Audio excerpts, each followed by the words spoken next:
When Jenna transferred to Hollow Creek University, she was craving quiet.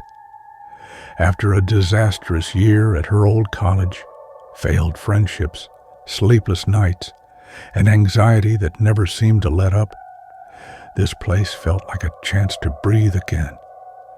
Nestled deep in the mountains, Hollow Creek was serene, small, historic, almost forgotten by time.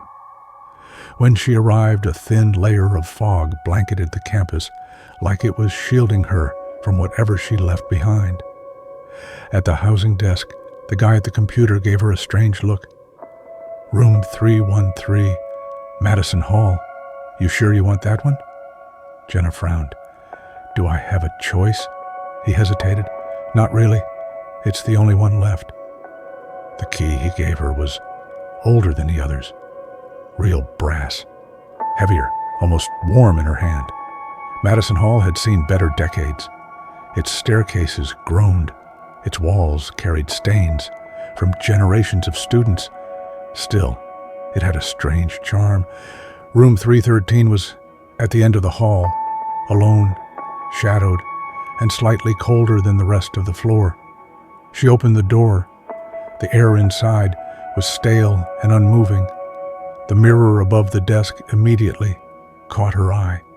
Tall, rectangular, fogged over as though someone had just stepped out of a hot shower. She wiped it. The fog returned. Within seconds, she blamed bad ventilation. Old buildings did that. That night she awoke at 3:13 a.m. to a sound. Tap, tap, tap. She sat up, ears straining. The sound was coming from the mirror. She stared at it in the dark. Her reflection seemed too still, like it was watching her, waiting. The next night, she taped a towel over it, but still at 3:13, the tapping came. And then a voice, faint and crackling, like wind squeezing through cracked glass. "Let me out." In the morning, she tried to laugh it off, but her hands trembled. Her eyes stung from lack of sleep. She started asking questions around the dorm. Nobody wanted to talk. One girl, pale and quiet, finally said, "People don't stay in that room, not for long." Jenna dug through the archives. Buried in old student newspapers and campus blogs, she pieced together fragments of something horrible.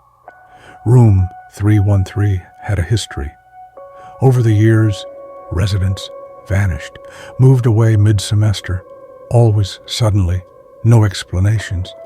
One name showed up more than once, Lily Harper, a student who disappeared from that exact room in 2009. No trace, no struggle. Her roommate claimed Lily had been convinced someone or something was trapped in the mirror. That night, Jenna sat before the mirror. Her breath clouded on the glass. "What do you want?" she whispered. The answer formed slowly, drawn by unseen fingers. "Switch places." Jenna ran. She stayed at a friend's for 2 nights, but no matter where she went, 3:13 a.m. came. And so did the mirror, not literally, but in dreams, in windows, in her phone screen when it blacked out. Her reflection would freeze, smiling that same crooked smile. By the third night, she returned to room 313, exhausted, shaking. She stood before the mirror and stared at her own face, except it wasn't hers anymore. The reflection's eyes were darker, lips thinner, a scar above the left eyebrow she didn't have. It tilted its head and tapped. Jenna lost time after that. She stopped going to class. People knocked, but she didn't answer. She stared at the mirror for hours at a time. Sometimes she screamed. Sometimes she laughed, like something was tearing inside her mind. On the 7th night, a janitor found a door to 313 wide open. The room was cold, unnaturally so. Jenna was gone. All that remained was the mirror, clear and spotless for the first time. But now, there were 2 reflections in the glass. One wore Jenna's face, but the smile was wrong. The other stood behind her, palms pressed to the inside of the glass, mouth open in a silent scream.